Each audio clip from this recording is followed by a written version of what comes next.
Heyo folks, this is Ham the Guinness Gamer bringing you episode 10 of my Civ 6 beginner's guide. So, right off the bat then, this might be the one where the episode where we find out if this city flips or not, so that's going to be fun. I have a feeling I'm not going to be so lucky with it. But first off, Frankfurt needs us to produce something. Now, we have not produced much in Frankfurt so far.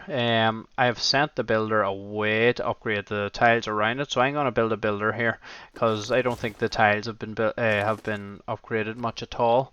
What do we have here? We have a stone quarry that I've built and that's it. So I'm absolutely going to build a builder, which I've selected there. So you can continue. 6 turns ain't bad for my second city.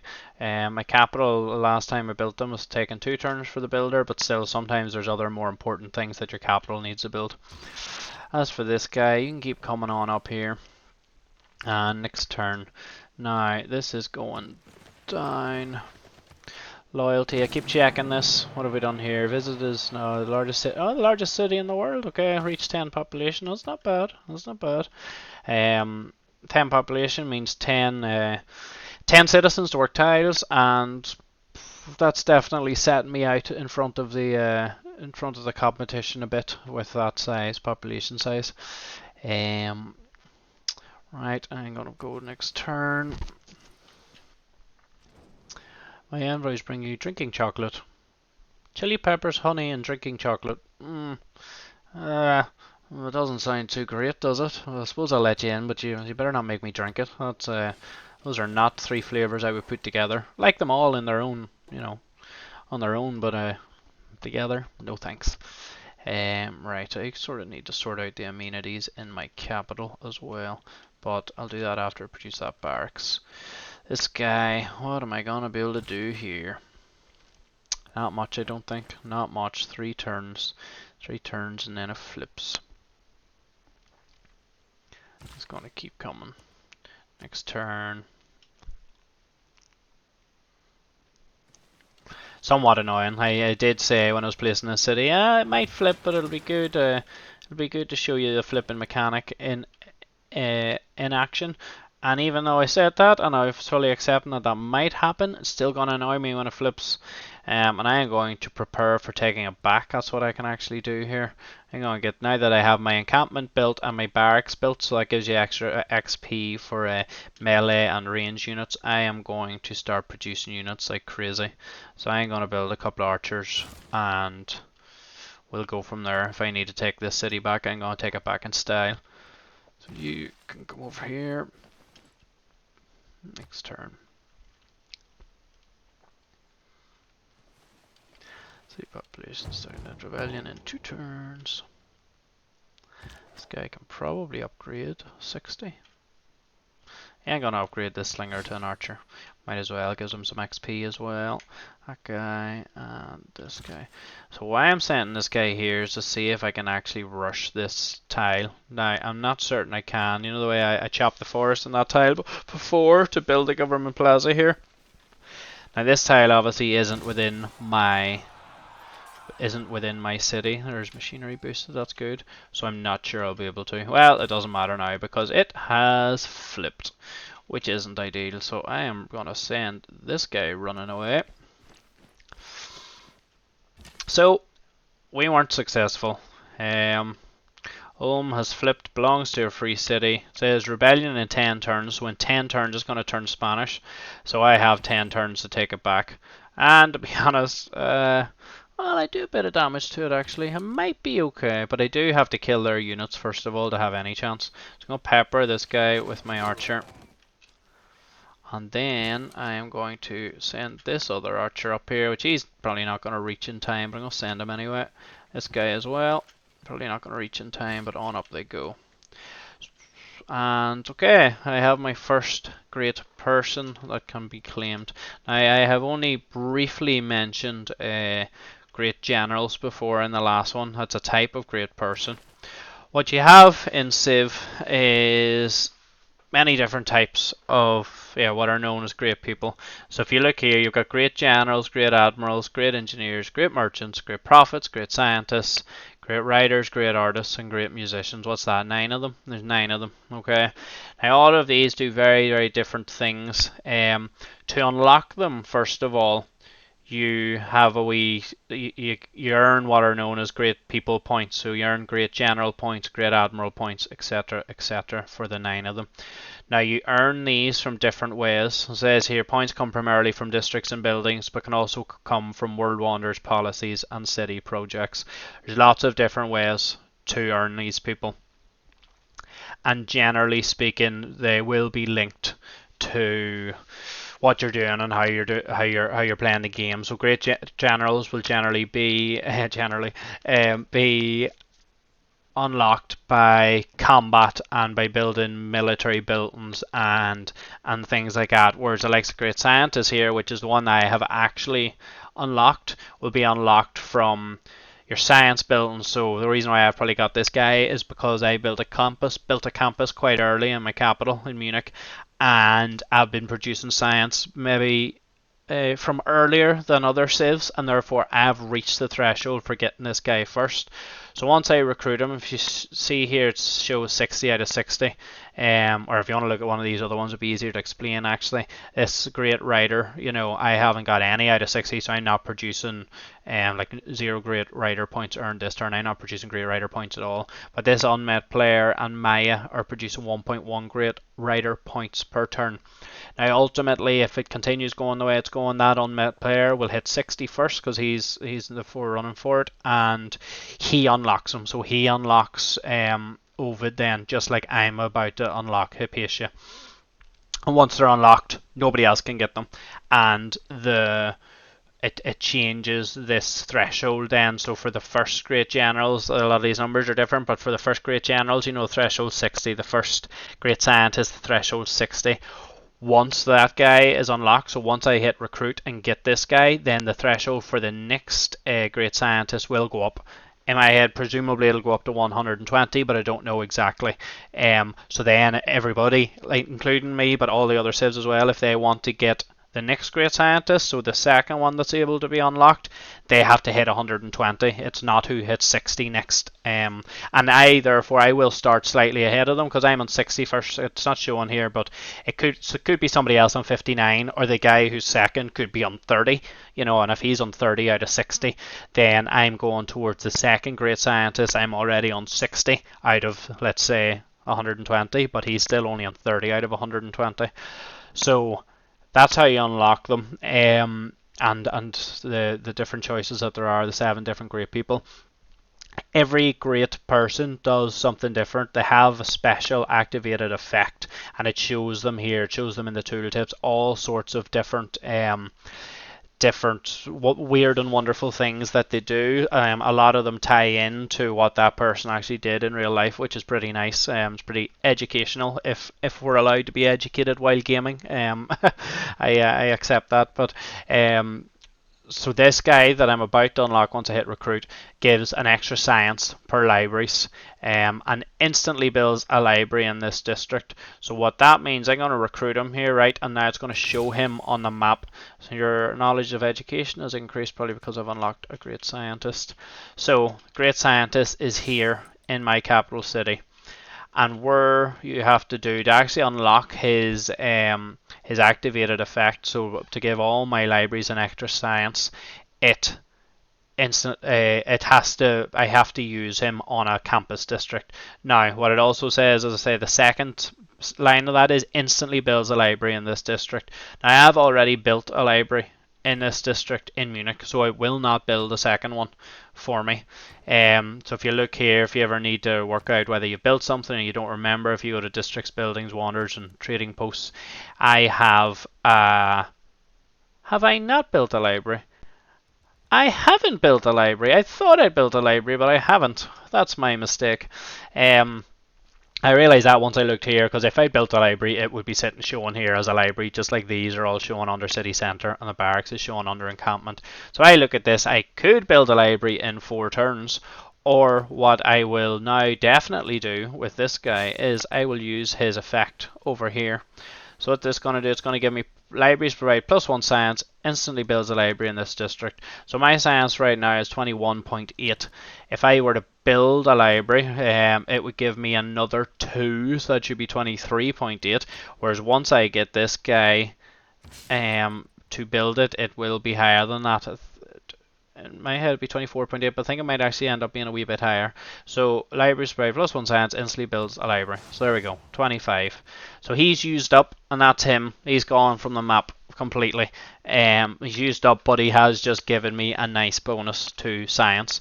Now, also then, when that bonus about the +1 science per library applies for every library. So one thing I'm maybe going to start pushing now is building campuses and building libraries.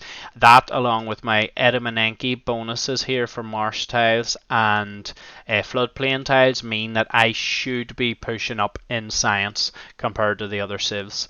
Now, I say that, but I mentioned before, you have your wee comparison up here in the top right hand corner of you against the other civs. I don't actually know what difficulty I'm playing on in this. I hit an automated play game without changing the settings, which is what I normally do. But I normally change the settings and I would choose a high enough difficulty. So I'm not really sure whether this game is playing me into the normal higher difficulty that I would play in, which would be second highest, can't remember the name of it right now, or if it's automatically put me into the Prince difficulty because the Prince is like the default. Right now it definitely doesn't feel like I'm playing on Prince because they're higher than me in military, higher than me in science, higher than me in culture. I'm not really pushing culture, but still I'm not really pushing faith, but they're higher than me in that. So they're higher than me in everything.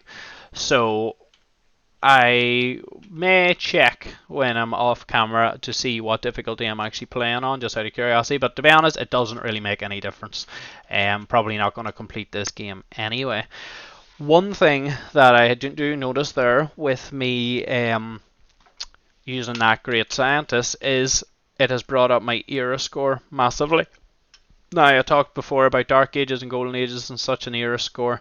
I am going to have I mentioned the era score, sorry, I didn't delve into Dark Ages and Golden Ages too much. But if you get a high enough era score, you end up in a Golden Age, which is really advantageous towards your civilization. And if you end up in a Dark Age, it's the exact opposite. Now, I'm going to end up in a Golden Age next turn. Unfortunately, it's happened a bit too late, because if you look here, one of the benefits of Golden Age, this is the normal age actually, each of your citizens exerts 1 loyalty pressure in their city. This pressure also affects other cities within 9 tiles, but is 10% less effective per tile. So if I had a Golden Age, that is actually increased, and that would have made all the difference to whether Ulm actually flipped here or not. But if the timing's right, I will retake Ulm, and then it will be an advantage to me. So I'm going to take out their units, and I'm going to try and take this city back. Unfortunately that didn't kill him, but he's weak enough that I'll kill him next time. Now I have to increase production in Munich. What I'm going to do is I'm going to create a horseman, because he will be able to reach up here quicker if I need him to. For now, governor, well, this governor isn't assigned because Ulm has flipped, so I might as well assign him to the only other city that I have for now. And next turn. Now, I now have 2 cities with insufficient amenities. That does need solved sooner rather than later. Looking around me here, I don't actually see any luxury resources in Frankfurt for this builder that I'm about to produce to use. So what he's going to do is just going to upgrade this wheat for me, and I'm going to keep him hanging around until I can get this iron tile. This guy has just killed himself against my warrior, which is hilarious. So that's alright. And that guy has just attacked my archer, which will hold me back a good bit, but that's okay. This builder can build me a farm on this wheat tile. This guy isn't really able to do fuck all for me right now. I don't want to let him... Right, that was a good move by him attacking my archer. It sort of screwed me up a bit. Gonna move my archer back here and then attack from range. See, now what that won't do, that's just attacking the city health. That won't attack the warrior health because he's in a city. So that's just something to be aware of when you're attacking a city for the first time. I'm gonna sleep this guy. I think he's safe enough there. Oh, Spain are putting a settler there. Well, that is not cool. They're gonna place a city here really close to fairly close to my capital. But for now, I'm going to concentrate on Ulm. I think I said at the very start when I met Spain, ultimately I'm going to end up at war with them anyway, which is fine. But for now, I'm going to concentrate my efforts on taking my city of Ulm back. Now, I have lost the government plaza that Ulm built, so that's annoying. What I can do though, I'm going to build another campus. And I'm going to build it somewhere that gets me science, which is here, a 3 science tile. Perfect. And then once I build that, as previously discussed, I will I'll have to build the library, but then I will automatically get the +1 science to that library once it's built from the great person. So the earlier you get the great people, the more their benefit actually is, because you get it for the whole game. It happens. So if I build 50 cities, which I'm not going to do, but if I build 50 cities and have 50 campuses with 50 libraries in them, that great person would be giving me an extra 50 science per turn, which is massive, but you know, it's never going to be that big. I'm never actually going to create that many cities. So I'm going to upgrade that. I'm going to attack this, am I? I don't think so. I need to heal. Reason why I'm healing is because the city health heals every turn, so a bit of damage I did last turn because I have a half health archer didn't do much, because it's fully healed. So if I want to take this down, and I do have to take it down, well, do I have to? I'm going to try to take it down in the next 8 turns while it's still a free city and I cannot take it. Whereas if I don't do that, it will be Spanish city, and then I'll have to go to war with them. Now he has just placed his second city in a terrible place, and it's actually revolting now. It's revolting because of Kumasi and because of me as well. So that would be funny if his city ended up revolting on him. But we'll see. You can't make that assumption. Great general points. What am I going to go for? Don't need harbour. Oh, that's good. I'm going to go for military tradition because I'm very much in attacky mode right now. If I upgrade this guy, no. Yeah, I'm going to do that. Growth. Might as well use that growth guy, and I will start once my trade route's finished. So if you look at him, he's nearly back. So he's done his whole road and he's on his way back, and he's nearly back to Frankfurt. And once he does that, once he completes that next turn, it looks like, I will switch what city he's running from. And because of that upgrade I just give to my governor, it will give me extra food if I run him from Munich to Frankfurt as opposed to Frankfurt to Munich, which is what I'm doing at the minute. So I have just got that horseman. Okay, this city is really awkwardly placed, Toledo, so it's just another reason for me to attack this Spanish bitch. I find it annoys me more than it should that when the computer settles cities between my cities. Now, I am blissfully aware that I am not mentioning the fact that I pushed my city up there to try and push him to get beside his border. Originally I thought maybe this whole mountain range was connected and his only way around was up there, so that's why I was going for there. So obviously it isn't connected and he's managed to run through here and place a city, but that's alright. Ultimately I'll build up an army, probably place another city here, build up an army, take that city.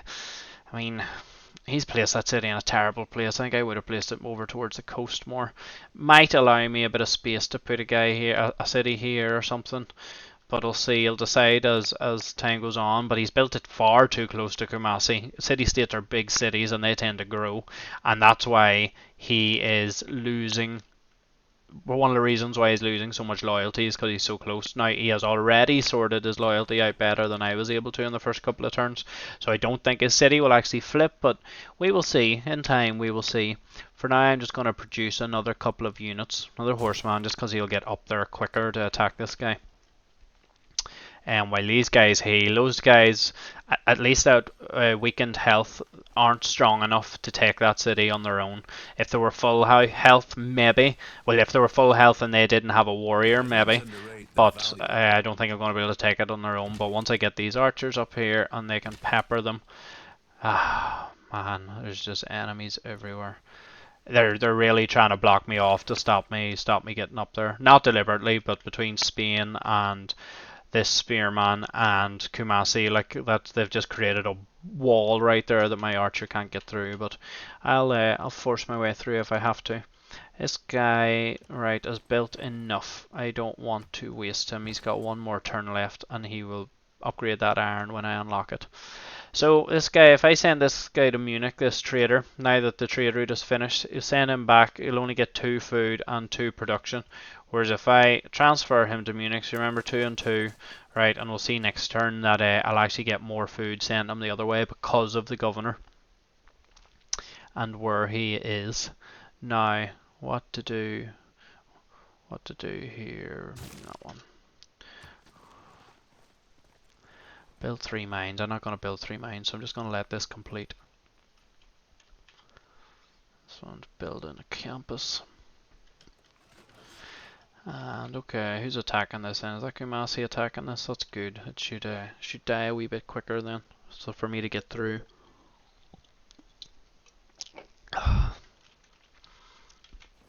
Come on, come on. Spain. Arseholes. Alright, so he is attacking a spearman with a chariot, which is interesting. You know, he just lost 55 and did 18 damage because, surprisingly enough, spearmen are strong against chariots. So, yeah, that's silly, but, you know, he'll die eventually anyway. So, now if we look at this, we've got 3 food and 1 production going that way. I'm going to switch that about. You know what? I'm going to switch those. I was hoping 3 and 2. It's not 3 and 2, but so if this is going to sound silly, we're going to transfer him back to Frankfurt, and I'm going to send him from Frankfurt to Munich. My mouth isn't working too great today. But I am going to reassign. I'm going to switch these 2 guys. So I'm going to put him there. Replace governor. Yes.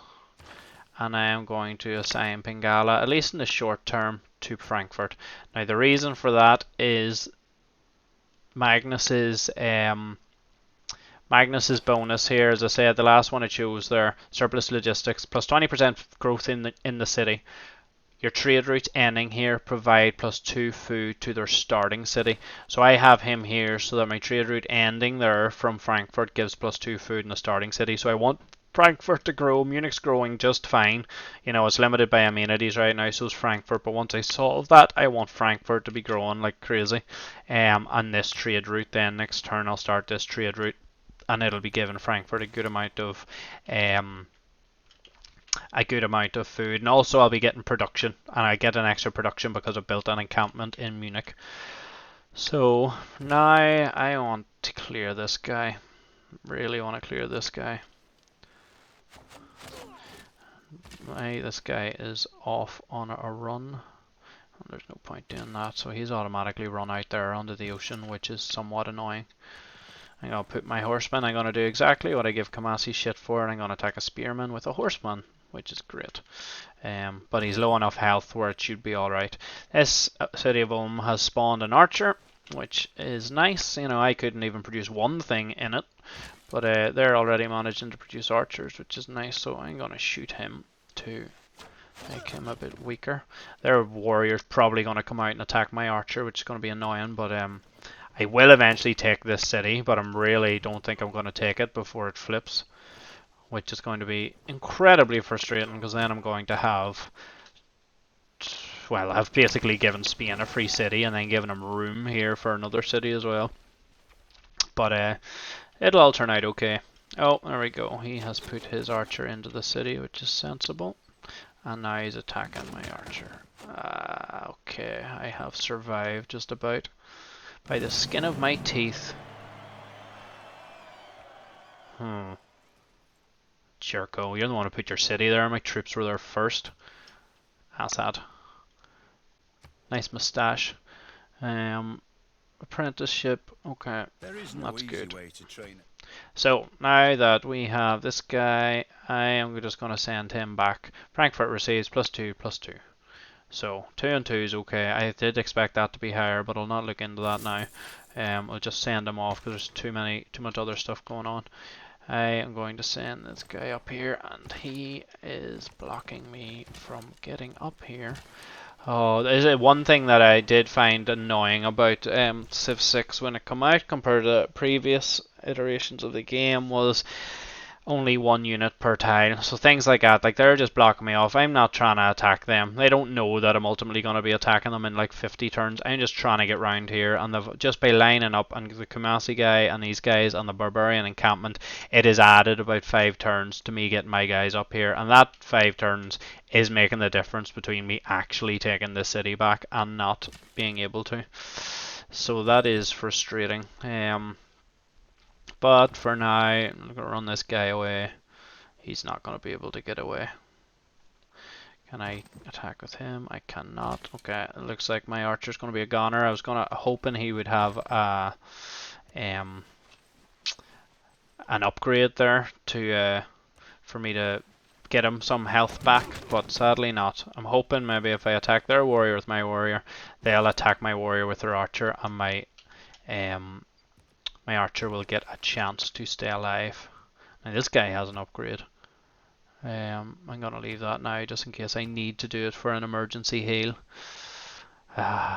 So finally, I say I'm so fed up waiting on this tile being got by Frankfurt. So I have that now. I'm going to send my builder there to upgrade it ASAP, and then I can make some swordsmen. Now if I'm going to be attacking Spain, you've seen the difficulty I've had attacking the walls of Ulm with my clubmen and stuff. If I'm going to be attacking Spain, I need to get catapults, and you do need to think ahead when you're choosing your research and such like that and your civics. So I'm going to go for catapult, and I haven't built walls yet, but I'm not too concerned. I could build them if I wanted in my capital, but I think I'd rather just take the 8 turns. I could build or not. I mean, there are only 3 turns in my capital. Could be worth going for. You know what, yeah, I'm going to go exactly against what I just said. I'm going to build walls in my capital, and that'll make that even quicker. These guys, next turn. Okay, next turn. Well, we're at the 27-minute mark already. Okay, let's see what happens this turn, and then I might cut this off. So, unfortunately, they are attacking my archer, which is annoying, but I've got plenty more coming in, so it'll be fine that way. Just want to kill their warrior with mine, which I will do now. And then I'm going to send this archer in here. Send this archer. No, don't go under the water tile, you numpty. Send my horseman, this archer. I will come down on them like a bag of bricks. But in 3 turns it will be Spanish, more than likely. Because as much and all as they're producing units to fight me off, they're not doing anything to try and fight off the Spanish flipping of it. And annoyingly, when it did flip, I noticed that it completely destroyed the government plaza that I'd built. So that won't have helped the flipping problem. And that's what that circle there is about. That's a destroyed district. But for now, we'll see what happens in the next episode. We'll see what happens to that city, whether it flips to Spain or I manage to take it back. Either way, I'm confident that I'll end up owning it and Toledo and Zaragoza and all of Spain, wherever else they span off to. But I am going to have to start producing more military units with the plan of doing so. But for now, thank you very much for watching. If you have enjoyed what you've watched, give me a like and a subscribe, or if you have any ideas of what you want me to cover in the future, either in Civ or in other games, let me know. But for now, have a good day, and thanks for watching.